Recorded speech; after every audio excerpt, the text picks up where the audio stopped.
everyone, and welcome to Blue Star Rising, Templar Awakening. Michael Dunn here with my good friend and colleague, Reverend Maia Chrystine Nartoomid. Hello, Maia. Hello there. Hello, everyone. Yeah. I know I say something like this every week because it's true every week. And it's true again this week, which is that we're taking a deep dive into some profound material. In this case, having to do with the origin story. When you look at the big arc of history and where we are now, Blue Star Rising is about applied sacred science in this global crisis. And sometimes to understand the energies in play in this global crisis, we need to go back to the origins, which is what we are going to do today in what you might call the origin of our planetary consciousness, and particularly the connection to the blue star, to Rigel, as an origin point for the consciousness of our planet, not only in terms of the planetary being we refer to as Gaia, but also in terms of humanity's story. And this plays out, as it turns out, in the relationship between the planet Earth and the planet Venus, and a sort of twinned aspect between them energetically, transdimensionally, with origin and roots in the blue star Rigel, far, far away in the constellation of Orion. And you would think, well, what does that very far distant constellation have to do with the nearest planet, as Venus is? So Maia has created some time ago, back in, what was it, 2012, Maia? Yes, it was 2012, right after the Venus transit of that year. Okay, so this is what we've done is we have we're presenting 4 segments, a 22-minute video that Maia created at that time on the relationship between Venus as the guardian planet of Earth, their origin in the blue star, and particularly how that played out in the specific locations of the Venus temples on Earth through the ages, and the role that this guardian relationship between Venus and Earth is still playing, and is playing now, and will play even more powerfully in the coming unfolding of the Ascension Timeline, as we call it. So is that a pretty fair introduction, Maia, would you say? Anything you want to add to that? Indeed it is. Yes, as I said, I decided to cut it into 4 pieces. So because there's so much that's covered in this video, it goes from one thing to another, all related. But it's a lot to take in all at once, and a lot for us to try to talk about all at once. So what I did was just slice it up a little bit. And so the first segment that you're going to see here, which is probably the shortest one, is very just specifically on the dynamic, the scientific dynamic, the esoteric dynamic, the combination of the two, in regard to what this means, that Venus is the guardian of Earth. What is that about? So that also one other thing, and that is on this video, there's no speaking except at the very, very, very end. I do a little chanting, and I'll talk about that at the very, very end. But so you're going to need to, I would recommend, enlarge your screen so you can read this. It's not a lot of reading, but it's there, and you want to keep up on it. So that's my suggestion. Okay, that makes sense. So we'll share this with you now. It's just a couple of minutes long, and it's the first of 4 different segments we'll share with you today on the relationship between Earth and Venus. So we'll begin that now.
Welcome back.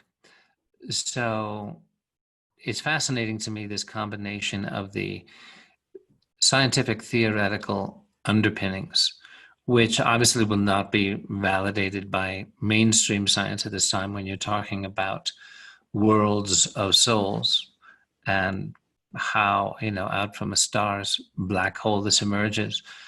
But it's, it has a coherent um,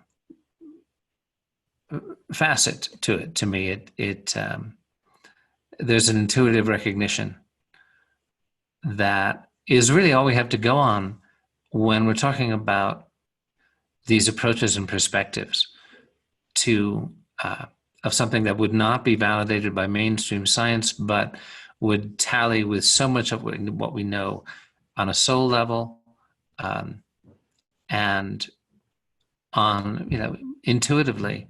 So do you want to address some of these esoteric underpinnings, this toroidal reality of how worlds of souls come into being, and particularly the journey of Earth and Venus in this relationship coming from Rigel? Yes. Well, it's a lot of it is already self-explained in the video, but I will lay out a little bit more about it here. And that is that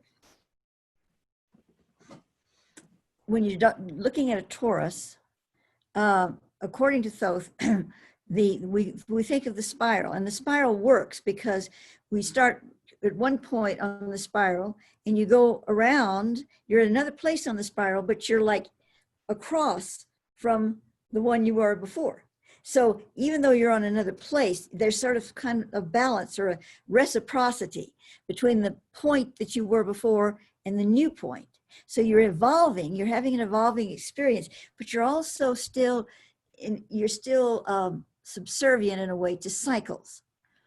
And not that there's anything wrong with cycles, but cycles, as we understand it in a linear sense, is very much a part of the orotronic, or the half-light spectrum. In fact, he calls it half-light spiral. Now, the Metatronic he calls a spiral too, because it's a path of whole light reference to get us somewhere. Well, where is it getting us? It's getting us to the toroidal field, because when you go up the Metatronic spiral, I say up in our terminology, you reach a point where you have a nova, and that nova creates a toroidal field. Now, this happens for planets, for universes, for galaxies. It's a consciousness thing, but it's also a quantum experience. That's why we have a sun up there in the sky, and we see it as hot, flaming hot, and it's warming this planet. If it wasn't hot, we'd be a little icicle down here.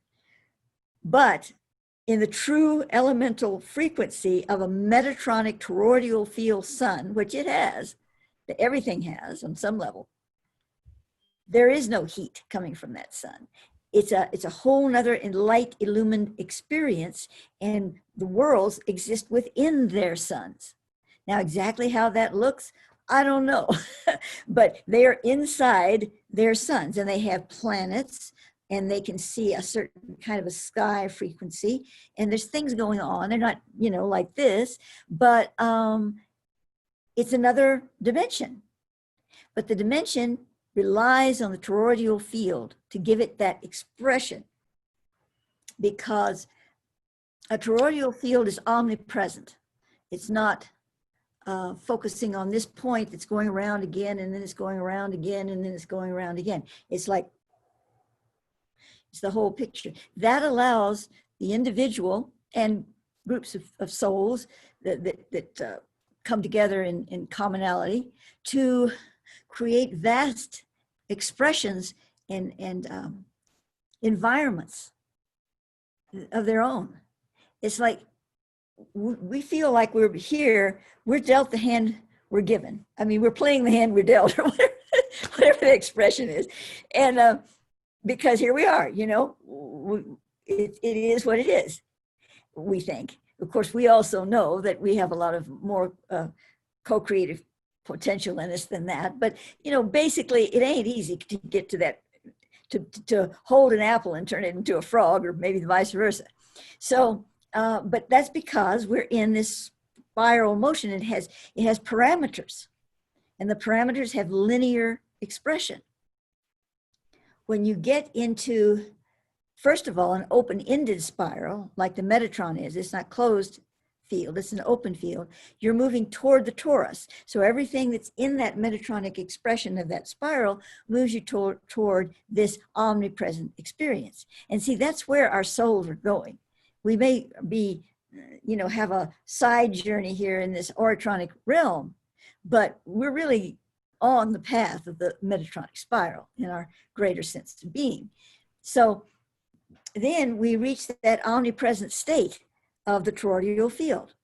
And that's where, coming back to Earth and Venus, that's where they existed as one before that resonant field with the souls involved, transferred into this solar system and became two separate planets. Now, I've already told the story that I know, the little part that I know about why this happened, so I'm not going to go through all of that again, but it had to do with an imbalance created in Rigel with the planet that he calls symbolically Atlantis, and all of that, and how it came through the, and on and on. So I'm just not going to go through that again. But the reason this is so important now, well, anytime, but maybe right now especially, every little bit helps to understand these things, is because there's a reason why Venus is our guardian. And we need to be able to connect to that experience, to connect more completely to that frequency. Now, again, nobody has to go off and believe all this or say, well, this person said that there's Venus and there's Earth and Venus is the guardian planet. It's good to share it. If people resonate with it, that's great. That's why we're doing this. But you don't have to adopt a belief system around this. This is science. This is spiritual science. You can call it oranges and apples. You can call it anything you want. It's something that you feel in your experience. And when you get into a heart-centered consciousness and you connect to the earth in a specific way, and I can't tell you the exact parameters of that way. It's a happening. You're connected to this Venus cord, this connection to Venus. And there are different things that would trigger that. If you look through history, all the places that Venus was brought into the spectrum, there's, now I can't speak with real authority on this, but I understand that there are mounds dedicated to the planet Venus and sacred geometry that connects to the planet Venus all over the place, So that's just one intuitive point in all of this, because the ancients knew these things. Maybe they didn't know that Venus was the guardian of Earth, but they knew that there was a connection, a connection that was strong and potent and that we needed. It was an infusion of this spiritual consciousness coming from Venus. Now, I've said this before, but it bears saying again just for a moment, and that is, obviously we look at Venus, we see this gaseous body. But you see, we're looking at Venus from the Earth's dimension. You go to Venus in its true dimension, and you look back at Earth and it wouldn't look too great. There'd be a completely different scenario there, because they're in different vibrational experiences, envelopes. And of course, the beings that travel from one planet to another, they know how to go through that shift, that transition, to get from one to the other. This is why poor Adamski, I don't know if you have to go back in time, but he was really popular in books on UFOs back in the early 1950s. And he was a very distinguished gentleman of about, I don't know, at the time, maybe 50 or 55, 60, something like that. And he claimed that he had been taken on several occasions on a ship, a starship, to Venus, actually gone to the planet. He saw trees and rivers and streams and mountains and people and cities and, you know, all of this. He actually took some impressive pictures. And this is back, you know, in the early 50s, black and white pictures of a ship really, really close up, just taking off. And he said, oh, well, you know, this guy is just one of those, and he faked all this stuff. And of course, when he was very derided by many people, and other people took him seriously. But of course, when we got the pictures of Venus and here's this gaseous body, they go, oh, see, it proves that Domsky didn't know a thing. He was just faking all of that. No, it doesn't at all. It means that they took him to the real Venus. They took him to the vibrational planet that it really is. So when I speak about, just one last line here, when I speak about Venus as the guardian, that's what I'm talking about. And there are true beings on Venus, and I'm going to get a little bit more about that a little later. Yeah, go ahead, Michael. Yeah, okay. The thing that comes to mind for me on this is when we talk about Venus as Adamski experienced it, being at a different vibrational level. Mm-hmm. We say the same thing about the inner earth realm. Yeah, there's rocks and lava. Mm-hmm. And in a slight dimensional shift, there is an inner earth realm. Mm-hmm. And if you go into the literature on the secret space program, on UFOs, whistleblowers from these programs, the existence of other dimensions in which other civilizations, off-planet beings reside and have a reality. This is extremely well documented and very frequently referred to. Mm-hmm. That there is, well, yes, the UFOs are real, but the reason we don't see them is because they have technology that accomplishes a slight dimensional shift. Mm-hmm. Oh, yeah. For example, you know, someone I know who is a talented remote viewer, employed by the government at certain times. You know, okay, go to this location, this grid, this time, this date. That's a method used in remote viewing as practiced by intelligence agencies, right? Mm-hmm.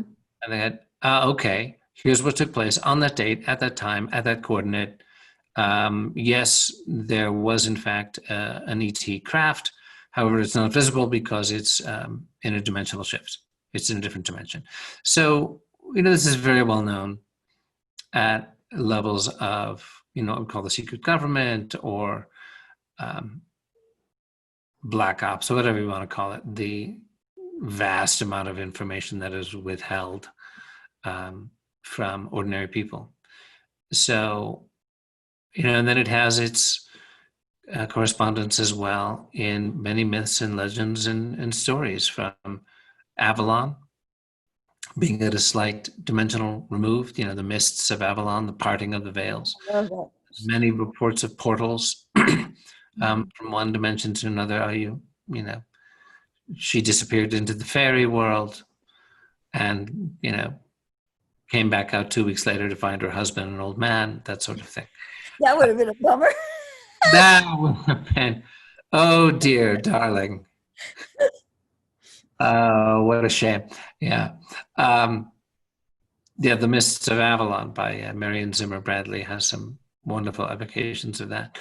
So, okay, how do you reconcile it? Well, it seems to me that it's one of those things that 50 years from now, who knows, maybe even 5 years from now, will be common knowledge. It's like, oh yeah, you know, before we doubted it because we thought it was wacky conspiracy theory, UFO stuff. And now, of course, the Pentagon has presented it to us, and so it's common knowledge. And really, we kind of knew it all along. I was like, no, you didn't. You dismissed us as wackos. Yeah. Well, you know, and another point that I think about sometimes is not concerning the Venus and Earth thing, but a lot of things when I was being researched by Edgar Mitchell, you know, when he got back from the moon and he was starting his noetics thing, and he wanted to research me, and he was the one that told me my science was valid and, you know, it was beyond anything they were doing, but he really felt, you know, drawn to look at it, which he did. He would often say to me, I'd say like, well, actually, you know, the moon has this hollow area and it's got tunnels. Oh, yes, we know that. Well, so-and-so, oh, yeah, we know that. It's like, I mean, he must have said that at least 3 different times, and that's a lot. because I was talking about some pretty far out stuff, you know? Yeah. And so you have to wonder, who's we? NASA? Right. You know, so I just thought I'd bring that up. Yeah. Yeah. Interesting. Um, and I loved the evocation you brought forward as Earth having the vibration of beauty and Venus having that of love, that for some reason these were the um, now you talk about universal qualities like beauty and love, or you say, well, how can a planet be embodying these two different qualities, two different planets? Do you want to touch on that at all, what that means, that Well, Earth is beauty and Venus is love? right. Well, you know, planets, true planets, what both called true planets, not little rocks that are kind of floating around and not really a planet, but real planets, they have souls. A soul, not a soul like we understand our soul, but it is a soul. It is a spiritual consciousness that's vast and very specific for this type of thing. And so Earth, just like we have people, this person seems to embody love so much. Oh, this person, yeah, they have love, but they just really embody some kind of this feeling of beauty. Oh, this person has so much humor. They just, you know, they have other things too, but the humor just seems to float with them. It's just there. You know, you can say that about people. Well, it's the same thing about planets. Now, the difference is, and it's not a huge difference because people are influenced by things around their environment and their life and their childhood and their past lives and whatever. But the soul of a planet doesn't have all that, but it has its children on it. It has the living experiences that have their own consciousness and thought fields and forms, and yet they're connected to them, to the planet. And out of that, the planet receives the finest qualities that it embodies in its being. Let's face it, you know, if our Earth embodied everything that's going on, whoa, she would not be a very nice lady.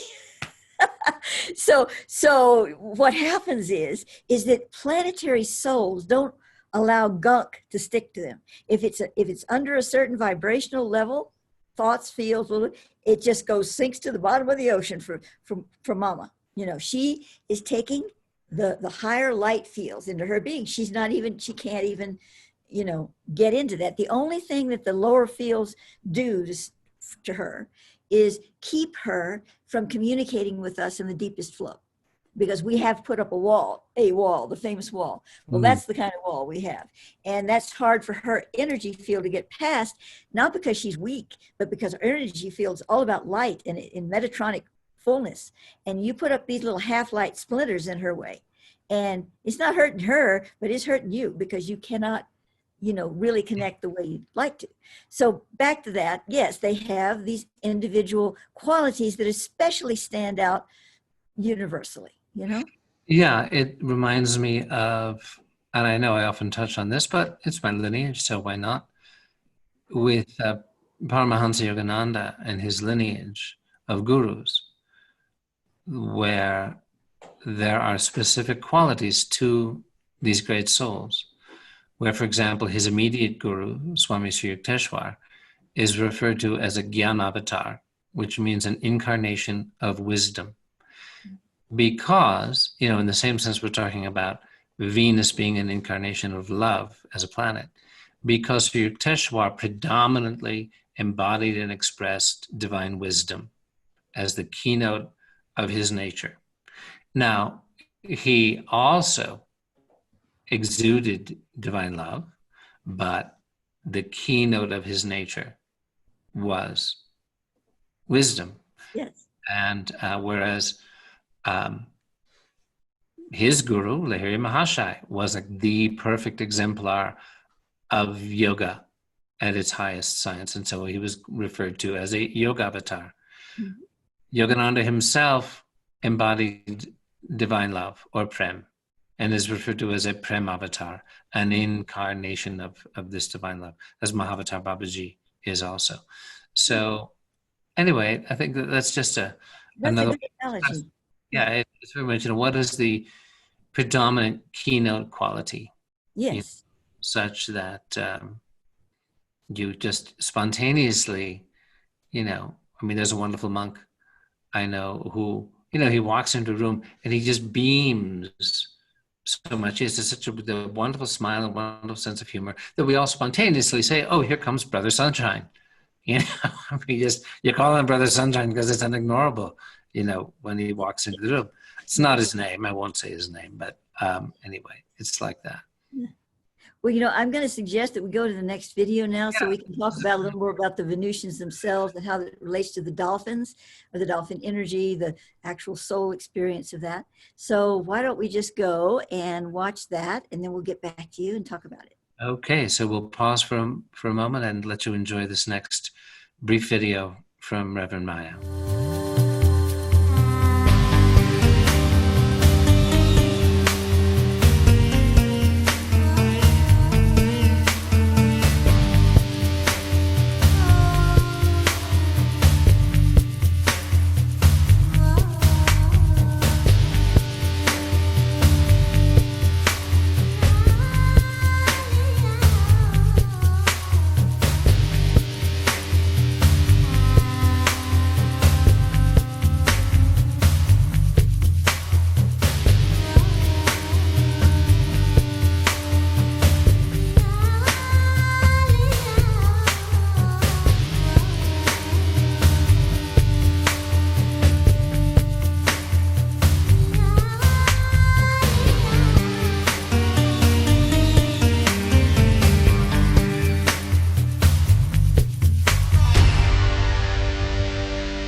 welcome back, everyone. And so this is the next piece in this Venus Earth story.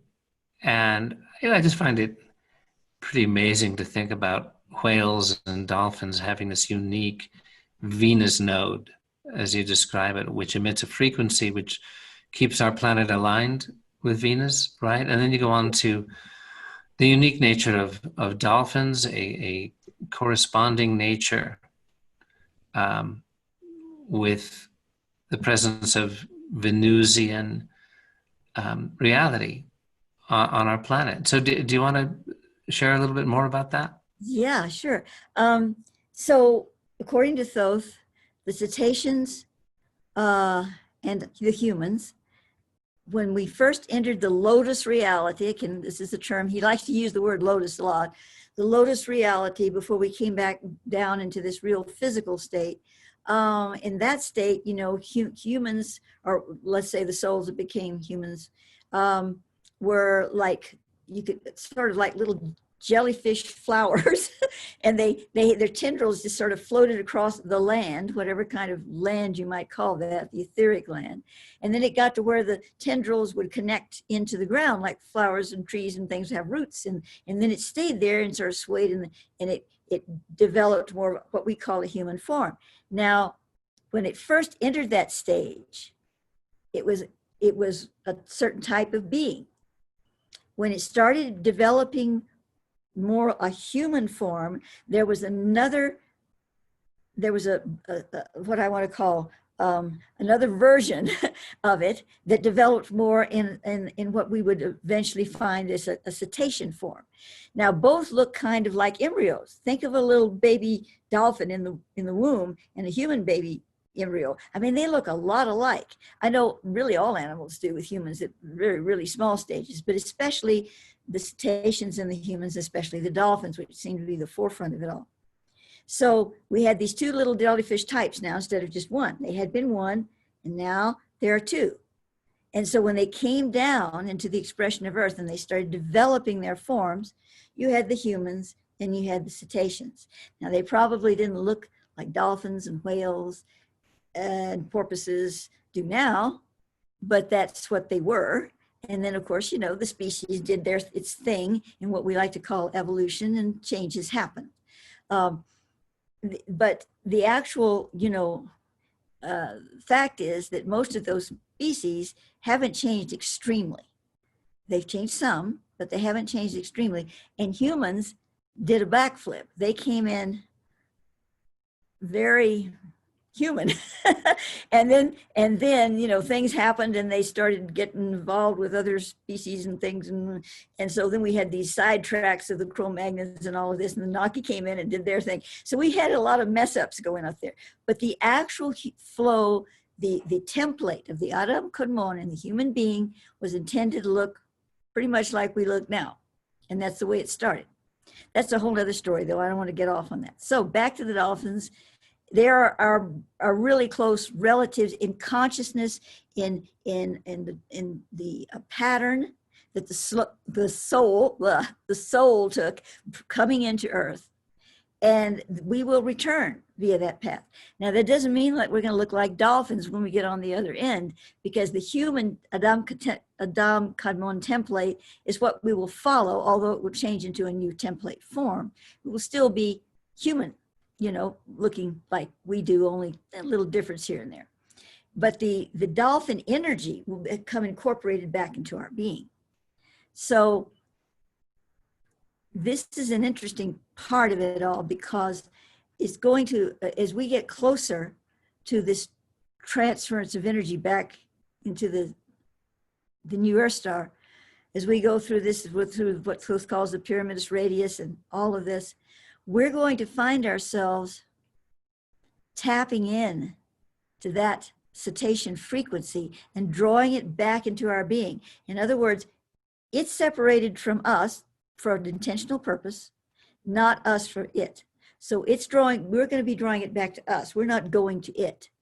And as we do so, a lot of our sensitivities, our abilities, our superconsciousness is going to start expanding, because we need that other part of ourself into the field. And there's some other interesting things that might be going on too, like fighting species in the oceans we didn't know existed. And I ain't talking about a bunch of fish, but that's again, sort of a sideline. So let's move it up a little bit and talk about the fact that Thoth has said to me many times in the past that just about, not every single human on the planet, but a huge amount of human beings on this planet have Venusian DNA. Some, different state. I could have less than you could have more than her, I mean, there's different levels of it, but we all have some of that DNA. And there are some exceptions, but mostly we do. Well, I'd say maybe probably about, well, I'm getting 85 to 90% of the people on this planet have some of the Venusian DNA. And I'm not even talking about the other star families. Yeah, let me just ask, does this connect back up to your story of Melchizedek arriving and the heaven houses where there were genetics that needed to be added to the human gene pool in order to uplift and correct it after it had been messed with? Were exactly. These some Venusian? That's where a big infusion of that, the major infusion, the beginning, came through Melchizedek. We're all related. If we've got a little tiny bit of Venusian blood, we're related to this Venusian being that Thoth is giving the name of Melchizedek, because he's the big daddy. He had his harem of women, and he started sending out those genetics all over the place, Right, his harem, you might say, of high priestesses. Yes, right. I'm being a little flippant. Yeah, we're being a little flip here and as you mentioned before, when we brought this out, this was not some kind of eugenics program. This was not about creating a master race. No. This was about a, what you might call ultra beings coming to the help of humanity to uplift and repair the human genetic reality after it had been damaged and messed with. Would that be accurate? Yes, exactly. And recognizing that Venus isn't, I am another you, Venus is another us. So really our relatives were coming to help us to bring that energy back into the planet the way it needed to be, because at that time, already we were losing a lot of our focus in the DNA signal.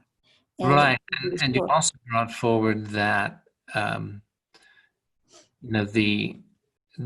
beings referred to as the Anunnaki, there was a role, there was their agenda, there was their genetic manipulation. However, it has been greatly exaggerated in the stories that are being spread around these days, and the influence and control of what you might call the Anunnaki remnant bloodlines is also greatly exaggerated, which they love. I mean, it's like the Illuminati as a phrase is a misnomer, but those people who believe themselves to be a part of that organization just love all the great PR that positions them as the monolithic, top-down, all-controlling, omnipresent, ubiquitously infiltrated everywhere. No, they're not. Not even close. Just like the Anunnaki, their myth, their PR. There's a reality there, and it's one we should be aware of. And it's not anywhere near being the whole story. There are, other races, other realities, higher realities, higher beings, higher forces in play here. And then even among, the dark factions, they're fighting other dark factions with, that's what happens when you get into the service to self world. Well, so it's happening here now. Yeah, the problem among thieves for a little while, as long as your agenda matches with mine for, the next few months until I stab you in the back. So there's all that going on. And I think it's important to bring forward once in a while, just to remind everybody, don't buy this bleak scenario. I know that the Denver airport is a scary place because, here are these weird murals telling the Anunnaki story. We just really want you to know who's in control here. Even if you're on your way, trying to find the bathroom or the luggage rack, and you go, huh, what is that weird looking being that is impregnating that earth woman or whatever? It's Wild. PR, folks, and there's a lot more to the story. Anyway, just wanted to throw that in. Is. Right. Well, so that was the first infusion, major, that's where it started, with the Venusian blood coming into the human. And that created the Grail families, so the Grail families are very Venusian in that sense. But we had a lot of other, you see, the Venusian beings, humans, human-like beings, like inner earthers, they're very much like us. But, it's interesting because on other planets, we're a very unusual planet, well, within the neighborhood of having so many different races and looks on one planet. Generally, there's a planet, it's not that they're segregated by any means, but it just happens that, they have a certain genetic pool and it becomes a planet. And then there's another pool of planet right next to them, maybe the neighbor planet, and it has another, and there might be a little bit of this and that there, but not as much of a mixture as we have here, and this whole story around that. And there's nothing wrong with having a mixture. I'm just saying that's how it plays out. So when you go to Venus, most of the people on Venus are redheaded. Oh, really? Yeah, because, and not all of them, but a lot, because the redheaded gene, if you've got redheaded hair any place in your family, that's a Venusian gene. It doesn't come anyplace else. And if you look it up, I didn't know this when Thoth told me that. But, now that we have Google and everything, because a lot of what he told me was way back before all of that. You find out that the red hair is very mysterious. They can't figure out exactly, it sort of came up and they don't quite understand it, from a genetic standpoint. So that's interesting. But anyway, so, any red hair anywhere in your genes, even back in great-great-great-great-grandmother, that means that's a sure sign that you have some Venusian. Of course, I was a redhead, but any Scotch, Irish, all of the Scotch, the Scotch. So they've got to have had a big infestation. Well, maybe you want to share with us then, however personally you might want to get on this, because it's a pretty interesting story about, stories in your family about Venusian reality. Do you want to go into that? Yeah, I would. I apologize, but my finger was swelling and my ring was hurting. I had to take it off. So anyway, yes, I would like to tell the story. Let me get my voice for a moment here. Okay. So back in about 1976, my mother and I were living on Oahu for a short period of time because the beings had asked me, the ultras had asked me to go there. And so we did.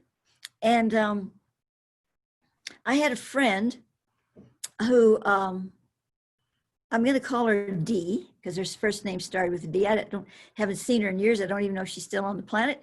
So I'm not going to use her name. But anyway, I met her. I met her because we both had a connection through Elvis. And this was back a few years before that. It was before he passed. So, early 1970s or mid 1970s. So anyway, we had this connection, but she was also fascinated by what I did, my spiritual work, and she wanted to follow it. And she said at a certain point in time, can I live with you guys? We would travel, we would not travel, but we moved to certain places and stay maybe 5 or 6 months, and then we moved to another place. And because of what's going on, and she said, I really want to get a part of this. She had a really good resume. She could get these jobs very quickly and as managers and places, and she was really good at that. So it was easy for her to get jobs in those days. So she would move with us, and this was a short period of time, about 3 or 4 years, where all of this went on. But when we went to Hawaii, she didn't go with us. She had other plans at that time, so she wasn't there. Now, I didn't know a lot about Denny. I mean, we were friends, she lived with us, we had commonalities, obviously Elvis and the spiritual and all of that, but I didn't know her life story or anything. I knew she was raised in East Texas. I knew she had a mother, I knew her father was dead, she had a mother, and she had a brother and sister had a little little boy. That's a whole nother story about the little boy. That's about it. That's all I really knew. And so Thoth told me while I was in Hawaii, he told me that, talking Venus here, about the Venus connection, he said that my great-grandmother on my father's side was Venusian, not had a little Venusian blood, but was, and that Dee's father was complete Venusian. And I said, how can this be? And he said, the Venusians are around all the time. They look like you. They're walking around on the street, you know, not thousands of them, but you know, it happens. They're here for a purpose, and not a nefarious purpose, a good purpose. And they're here to help us. And they are pure Venusian beings, you know, sitting across from you in the restaurant, maybe. And he said, so I don't remember exactly. I know that when I heard about my great-grandmother, well, the bell that went off in my head was that, see, my grandfather was an orphan, and he had run away from the orphanage. And he swore he had a brother that ran away with him, and they got separated, but nobody believed him, sadly, but I bet that there was. And he said that he did remember his mother.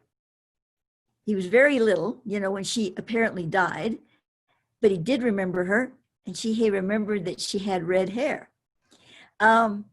So that was interesting, but you know, that could be coincidence or whatever, but that was interesting. But when it really got interesting was when I thought, well, I'm going to write Denny about this. In those days, it's letters, right? So I wrote it all out to her, and I sent it. She said, oh my God. I think she called me. She said, you're not going to believe this. And she told me the story that I never heard before.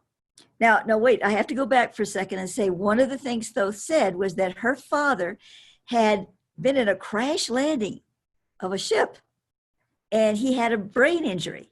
So he had amnesia. He didn't remember where he came from or anything.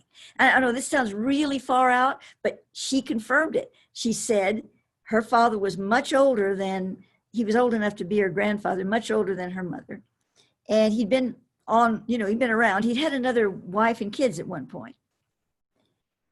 But he had a speech impediment.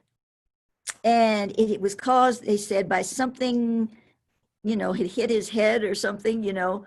That's what he told him. Well, you know, I had this head injury, and that's why I can't quite talk right. And then she told me that when she was like about 5 years old, and she remembered this very clearly, again in East Texas, she's out in her backyard playing. Now, and she looks up in the sky, and she sees this little silver object going, you know, she sees a spaceship. And she's looking at it, and her mother runs out of the house and grabs her, and she says, they can't have you. And she runs back in the house and sticks her in the closet.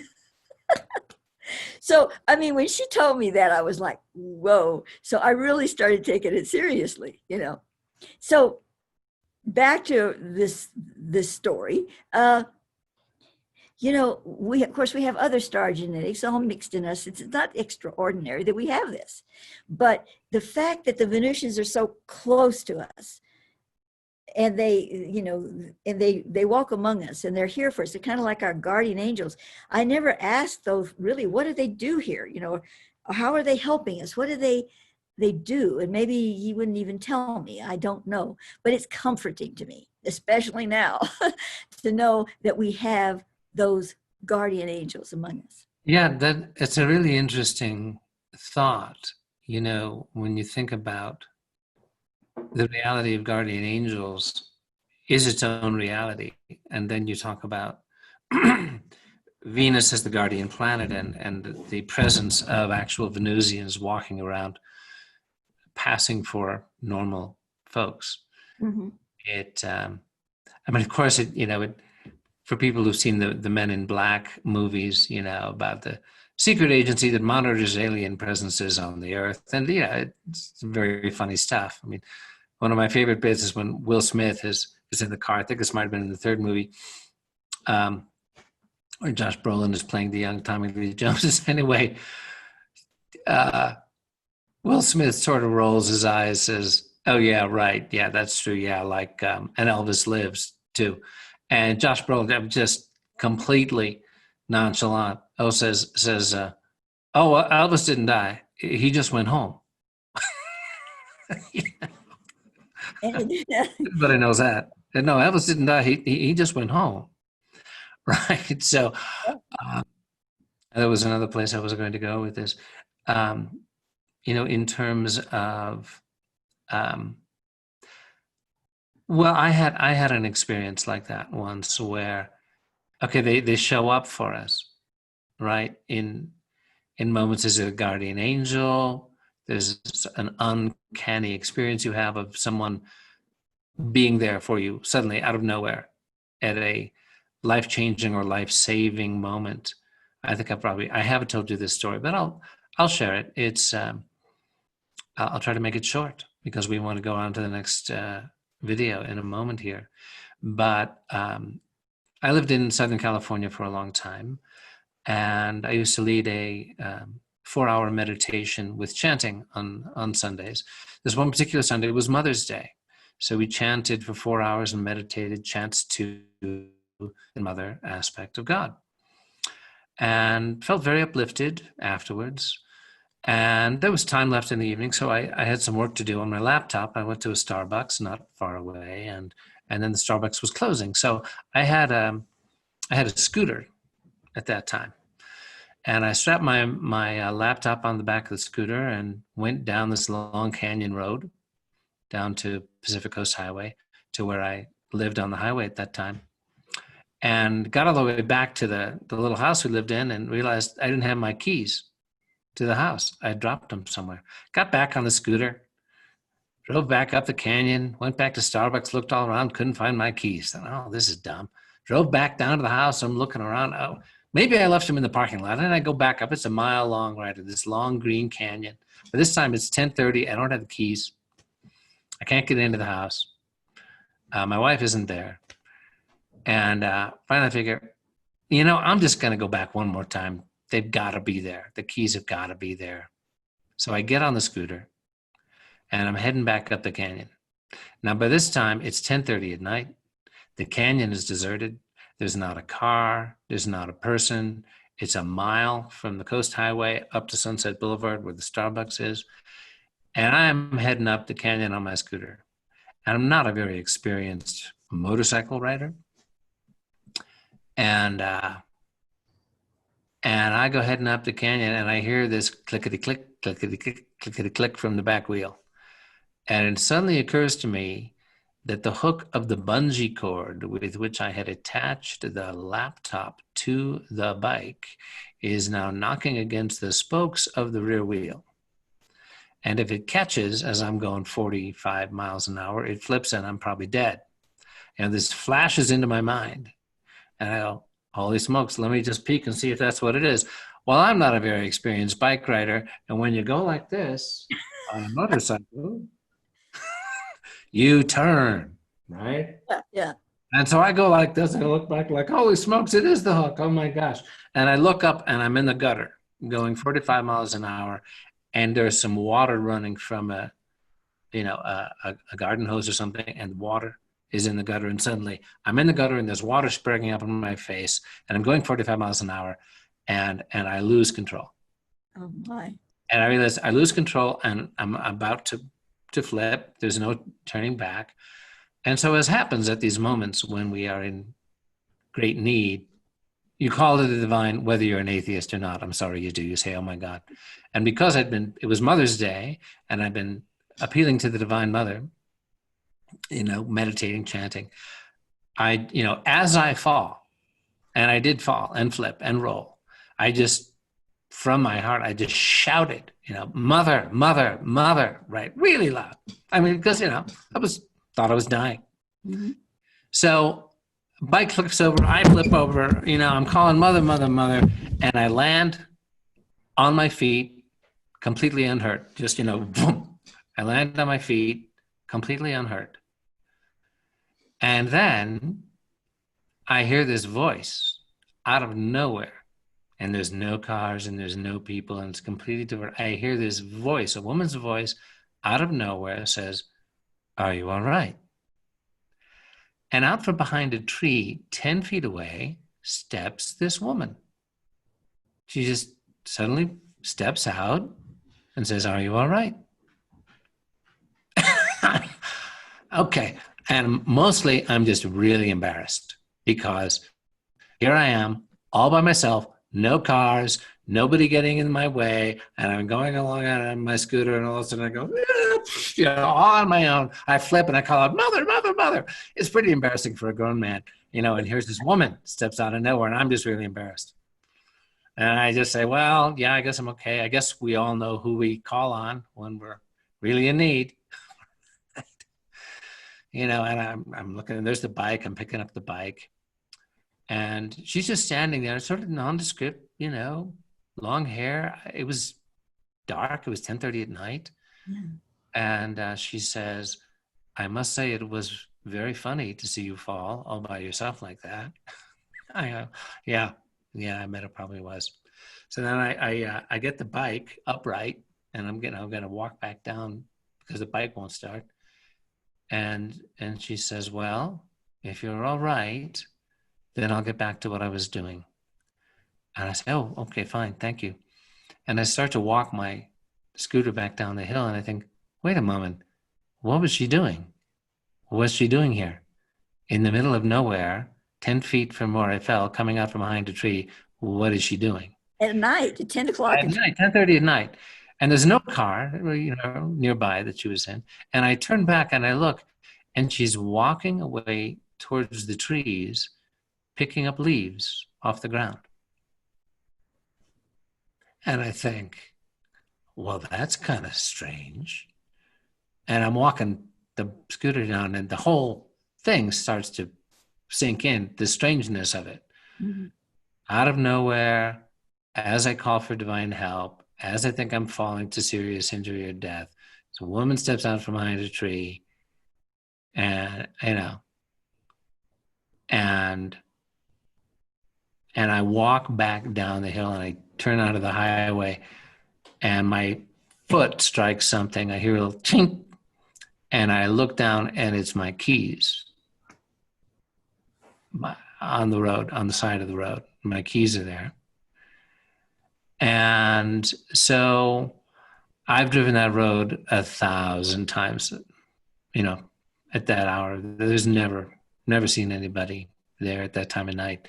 And so you can say, oh, probably just a homeless woman who just happened to step out. It's like, well, yeah, you can say that, but that's not what it was. And the keys, how did the keys get there? Well, They were on your probability, probably, maybe I dropped them there early. You can always come up with like mundane explanations. It may be true. But still, that's amazing. Yeah. So anyway, it's just one of those, examples of those kind of, maybe she was Venusian. Maybe she's my guardian Venusian. I like that. Yeah. Wherever you were, I thank you. And I haven't forgotten you. So beautiful. Thank you for sharing that, Michael. Yeah. So shall we see this next video? Do you want to share what this was?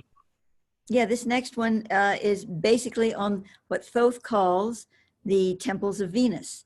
Now he's saying that these are nodes on the earth that connect directly to Venus, and at times through the centuries, the eons or whatever, temples have been built on them. The temples fall and another temple's built, and maybe it goes away. So not at this point in time, not every point out there has a temple on it, but he still refers to it as the temples of Venus because energetically they are Templar, energy structures, and they have had temples on them at some time in the past. And the video will explain that a little bit, and then we'll talk about it.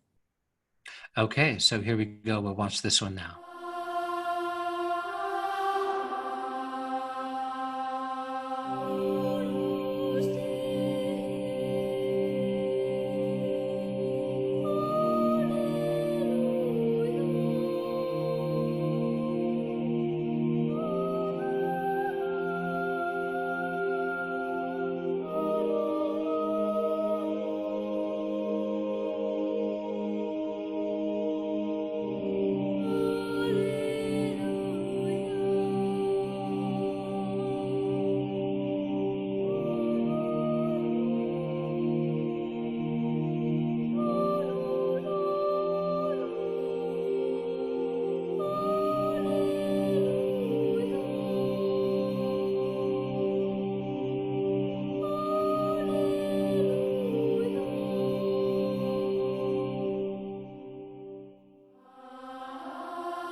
All right. Well, that is a lot to absorb.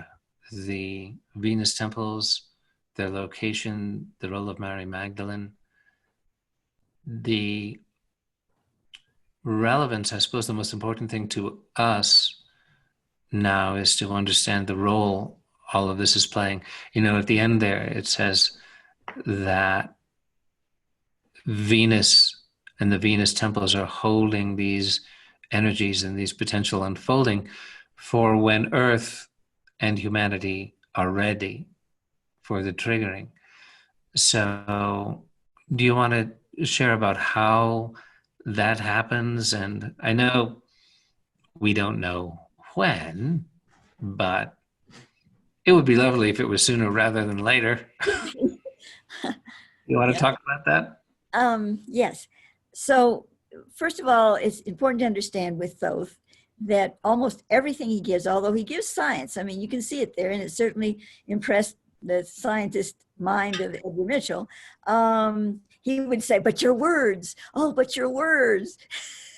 Because, of course, Thoth uses his own language, and in that context, when he's speaking about things like this, he waxes very metaphorical, mystical, and he's not doing that to tease us. He's doing that to try to allow us to get the feeling, the heart feeling of what he's speaking about. So each temple that is not necessarily a temple now, but an energy node, he gives a name.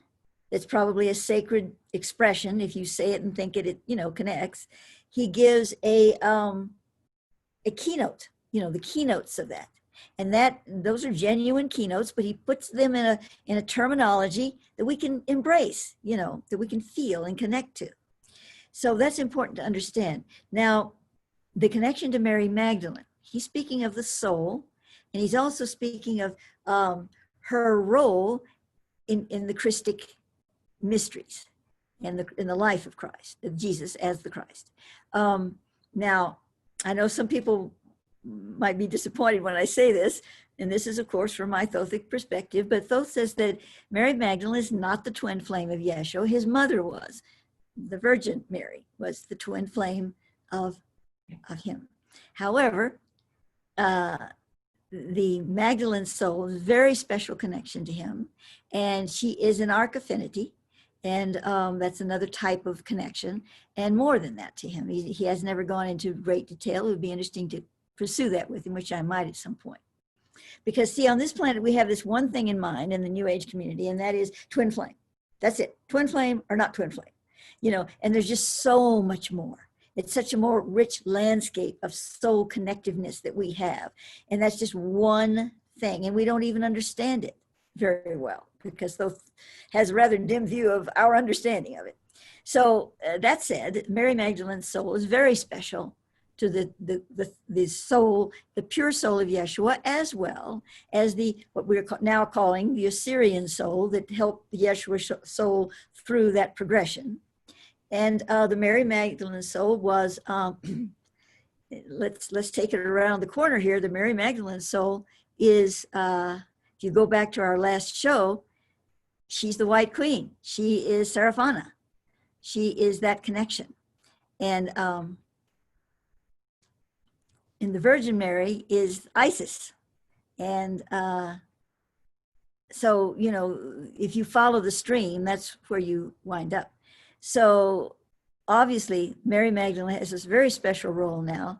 And as the twin flame of Thoth, who is one of the Christic emissaries, so it's all related. It's one big divine family.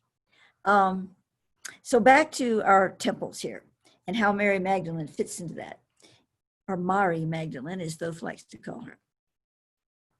So her soul is intimately connected to the whole Venusian streaming on this earth. You can look at Venus, and one of its attributes is the divine feminine. We think of all planets as being the female, the nature is female, Gaia is female. And this is true on many levels, but on Earth, Gaia has both a male and female energy that's really powerful on both sides of the spectrum. Venus, well, it has its male aspect, but again, the most prominent aspect for Venus is the divine feminine. And indeed, Gaia receives a lot of her divine feminine energy that she displays to us from her sister, the soul of Venus. So the Magdalene soul, in the context of her work with, that soul's work with the nodes of Venus, the temples of Venus on the earth in her past incarnations, when she was an instructress of these temples and brought people to them or worked within them, she had a connection to these temples in many lifetimes. So, and her connection was one of Wayshore. So that is why he brings her into the picture with the Venusian temples. Now, we also have this new one. I call it new because apparently it's, in our context, in our linear understanding, it's newly formed in the new Earth star, which is our future, the Crook Sonata. And that one is like the capstone, drawing all the rest of them now and bringing us into the spectrum that we can, in which we can embrace our new Earth star in our being. Yes, yes, Michael. Can you put it on pause for a moment? Yes. So that's the story of the Magdalene's connection, at least as much as I know. Now, I am going to say here that our next show is going to be really special, and we'll have a guest, and it's going to be really focused more on Mary Magdalene. So I'm going to be bringing this topic up again in the context of Mary Magdalene for my part of the, the presentation. So I'm not going to go any further with it right now because it's, going to be more in the next show. Okay, well, yeah, that's going to be really beautiful to have the wonderful healer and teacher Alex Utterman, who is a dear friend of ours from Los Angeles, and she has led sacred pilgrimages to the places in France associated with Mary Magdalene. And as well as being deeply immersed through her teacher in India in the presence of Christ, particularly in Penakonda, India. And so we look forward very much to having Alex with us next time. So I'm fascinated by the locations of these Venus temples. I mean, Mount Kailash, Tenerife in the Canary Islands, these various places. Yeah. So, now, Mount Kailash is not a Venus temple. That's just the capstone that draws all of them together. Okay. Good to know. Good to know. Okay. How did you receive these? And do you want to talk at all about what it means that these locations have the vibration of temples of Venus? Are there remnants of actual temple buildings from the Yeah. eon? Well, how this began, that I received this, was when I was living in Santa Fe, and that would have been about 2001 or 2. I have my notes in the other room, but I'm not going to go get them. Anyway, and Maia Chrystine, who was, I say was because she's left this mortal coil now and has for some years, but she is the head of one of the Magdalene priestess groups that is very real, very prominent, and it continues to this day, that she founded and brought to the fore. Now, I did not know her previous to my giving her a session. I don't remember how she found out about me, probably through a friend or something. And she had a session with me over the phone, because I don't think if there was a Skype, I didn't know about it then. And in the context of that, she was talking about preparing for a journey, one of her many journeys on the Magdalen Road, so to speak, to, I believe it was the one to France. And this just came into the field, there it was. And I started talking about the Venusian nodes, temples, and all of this. And she said it was just profound to her. It just struck every chord imaginable in her being. And so that's how it began. And later, not too much later, Thoth gave me more information on it, and this built over time. And I maintained my contact with Nicole, and she had a consequent trip after that in which I had given her information that connects to that journey. Now, that is what I'm going to be sharing in this next show. So I'm not going to get off on this here, but it's not long, and it's very, very interesting. And it also, Thoth gave me at that time some of the incarnations of Mary Magdalene. Of course, we now know about the Lemurian priestess, and he actually brought it up in these notes that I had that I got off my old website. And I'm going, wow, I hadn't realized that when I brought it through again, back in 2016, when I had the White Queen skull. So there it is again. He brought it to me twice, and I didn't even know that. So anyway, that's going to be in the next show. Okay, well, are we ready to share the last video at this point? Right, this is going to be on the Opa. Well, these are symbols, but it's more about what the Opa really is. It's the breath before the breath, the no breath before the breath, you might say, the configuration that brings forward the breath of creation. And I just thought that was pretty hot, so I wanted to share that for sure. So let's run that, okay?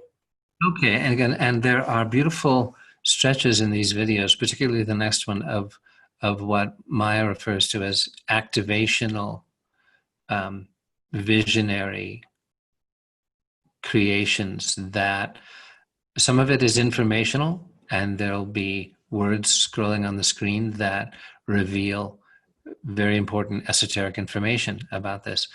And we also encourage you to just, in a meditative space, to enjoy the activational sections of beautiful imagery and music. So we'll share that with you now and be back shortly. You are also going to see the actual symbols that I drew when Thoth gave them to me, and I'll tell a little more about that story after it's over. And see, there was something else I was going to mention about that. I don't remember it now. So okay, watch it. Get to it. Enjoy.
Barakachoka, dirishima kata, la ora kata anina, umishta kaina, ere pura apa, ik alane kuba, pray.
All right, welcome back.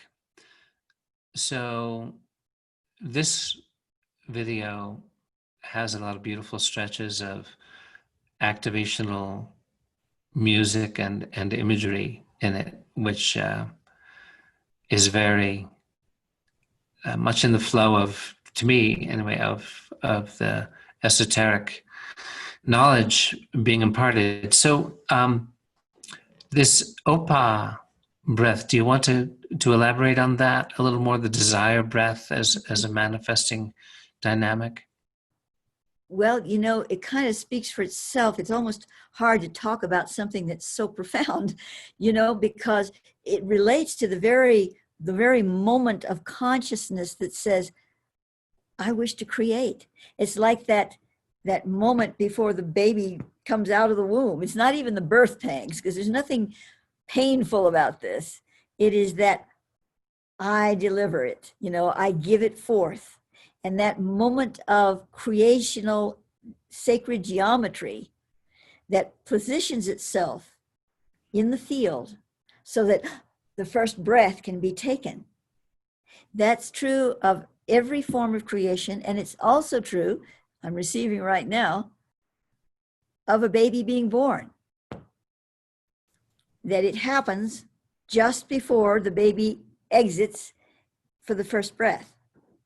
And in a perfect world, or rather one that is more metatronically aligned, the baby would never have to be prompted for that breath, a little slap on the bottom or anything, because she would come out of that experience totally taking the true full breath of creation that would have been preceded coming before the preceded by the Opa, which is that creational form that presents itself and allows that stimulus for the breath itself.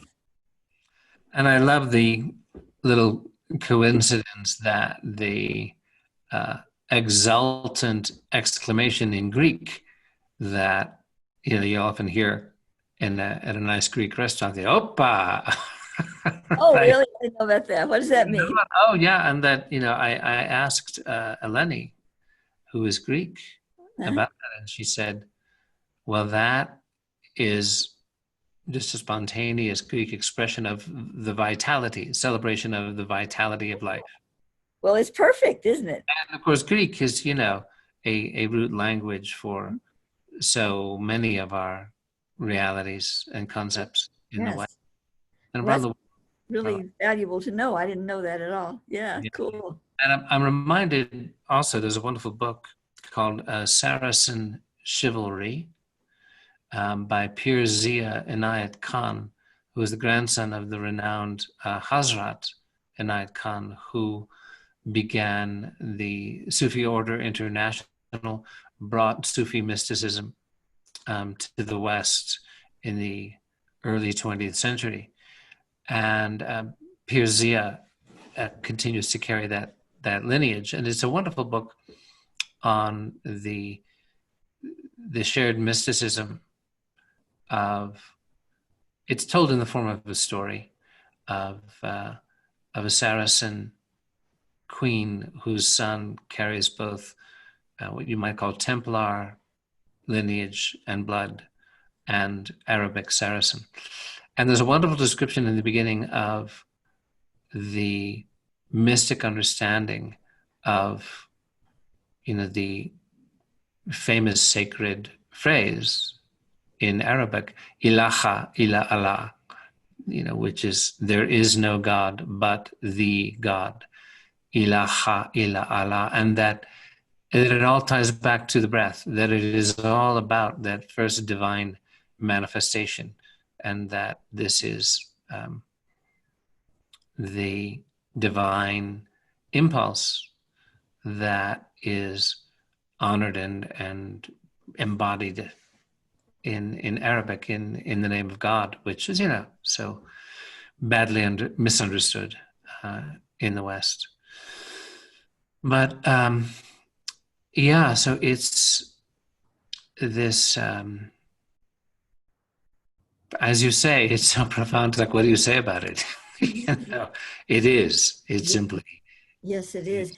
I think I might have mentioned this on one of the shows before, but it's so pertinent to this particular story. I'm going to briefly mention it again.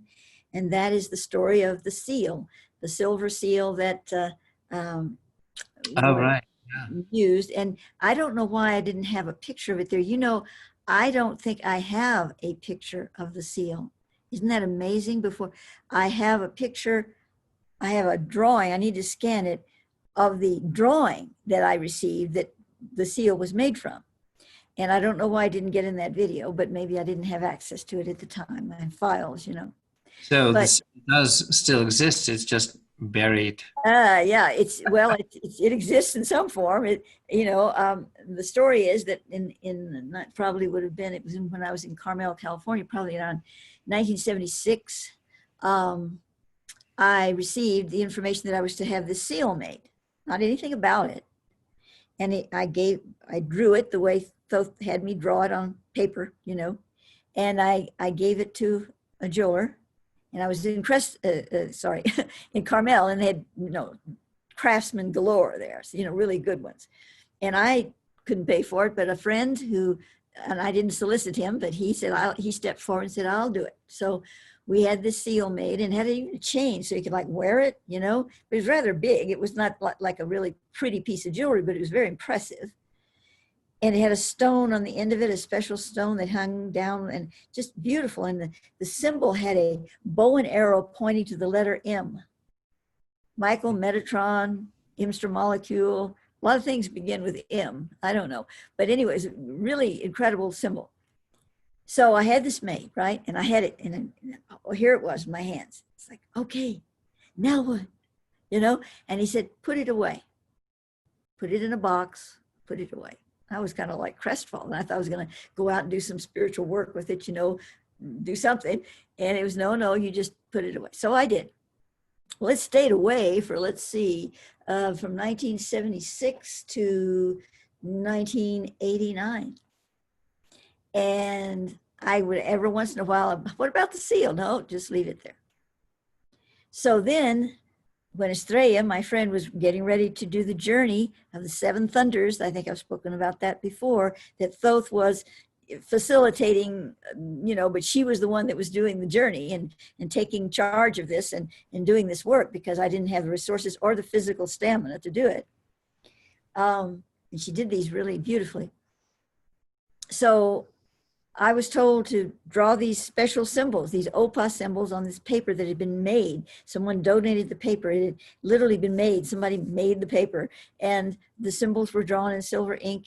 And he said, now these symbols are to go with this seal. He told me to get out the seal, and I was like, yay, the seal. So I got it out, and he said, give it to Estrella to take the symbols and the seal and some sealing wax.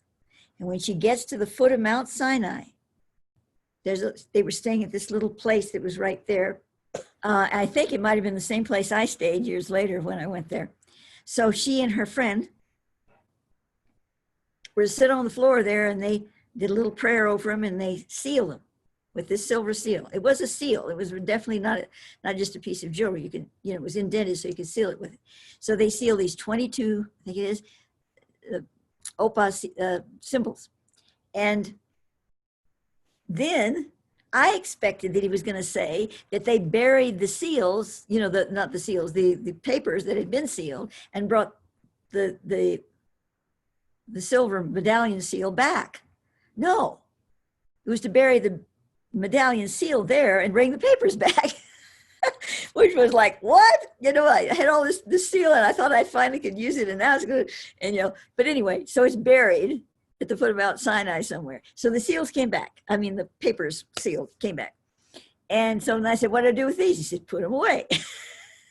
So I did. And then in 2002, I believe, the Venus transit, I hope I got the date right. I'm terrible at dates. 2002, 2003. We had just moved to Maui, which we were on Maui for 6 months before we moved to Kauai. And he asked if Estrella could come, and she did. She made the journey. So it was she and Simeon and I and my dear friend Ashlia, who still lives on Maui. And I believe there was one other person, I can't remember who it was. And so we went up to the summit, and he wanted us to bury these pieces of paper. The summit of? Mount Haleakala. Yeah, to Haleakala. And so that's where we went, and we buried them. And the whole story of that, I will put a link to that. It's written, and I actually, because it was kind of hard to read on my old Spirit Mythos archive site, I transferred it to Osiris Arising, so it's really easy to read, and I'll put a link to that, and also a link to this video that we've been seeing in pieces, the whole video, uninterrupted. I'll have a link to that as well under this video in the... Okay, and I'd love for you to share with us about the words that you chanted towards the end of... Oh, yes, right. Well, that I used to do that a lot, to bring through these chants and whatever. And I was guided to do this. And I had I got to tell you about my harp. Well, when I was living in Kauai, and that's when I made this. I made this in Kauai. And it was in 2012. And I wanted this harp. It was a lap harp, and I wanted it so badly that I actually spent the money for it. And I got this harp, and I loved it. And I would carry it. Was hard to carry. I'm little, and I had my back problems, but I could carry it. And I would carry it places, and I'd play my harp when I was just getting with a group of ladies, and they would all play their harps. And I was like, oh, this is so much fun. And we would sit by the canal of the water, and Kauai and the sun palms, and we would play our harps together. And so I was so into it. So that's the music you're hearing at the end, is my harp playing along with my chanting, and I had a little chime thing. Well, not long after I made that video, this is 2012, I broke my hip, and that ended my harp playing. I could not carry it. I could not have it sitting on my lap. I just never got to play it again. So I sold it just before I moved to Crestone. So that was my brief time with my harp. So, but as far as the words themselves, yeah, is there any meaning that? No, it just comes through me. Like many people are doing that now, but I was doing it way back in the 70s too. But it was just, I was guided to do that as the ending of this particular video, which was really more of a activational video than an informational one. Right. So as people listen to it, you can simply be with whatever, vibrational action or dynamic happens, feelings. Exactly. Just to open you up to the expression, to the feeling of this. The language that I chant is, Thoth calls it the Aloi, or the first language, which it came out of course, the font of Lemuria.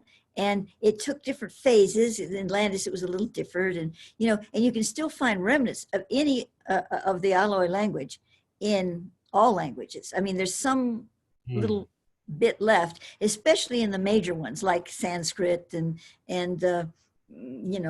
some of these others that we talk about. But we're getting near the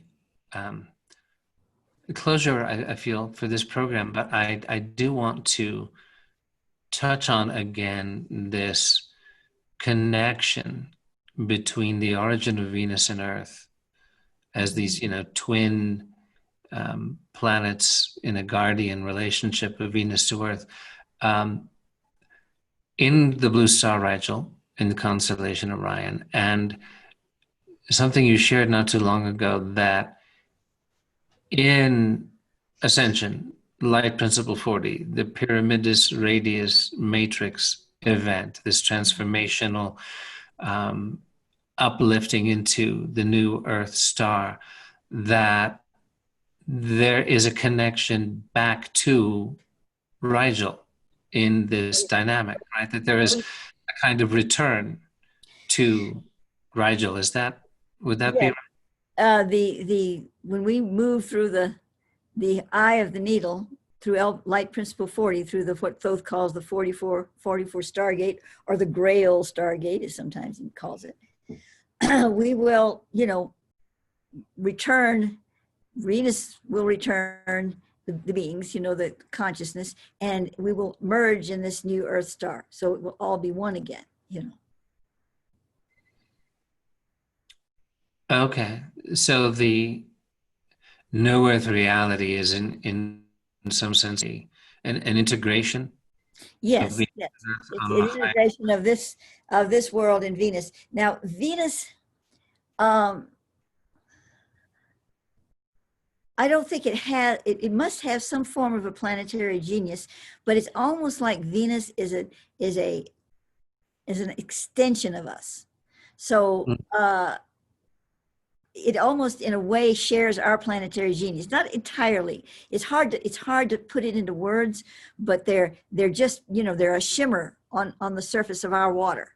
So that when we move into that, their genius merges with ours, and it's all really with one in the first place. It's not like some foreign thing coming in, and it just sort of moves back into its zone again, but not back. I shouldn't say that, because it goes into a new template of that experience. So it'll be a kind of joint ascension of Venus and Earth together?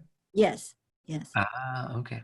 But I can't say how it plays out, how we experience it.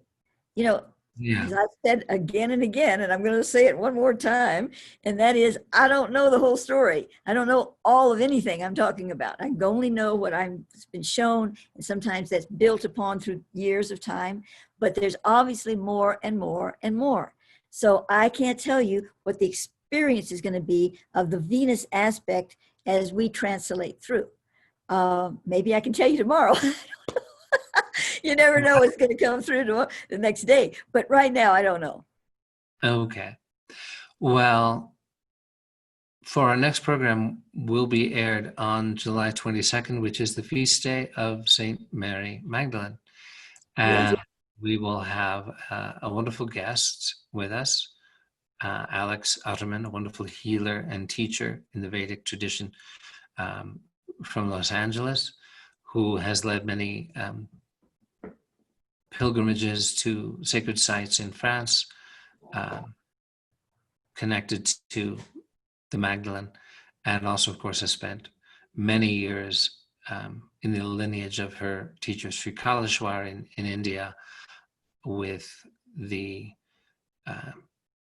deep connection that the Christ has to India and specifically to Penaconda in India.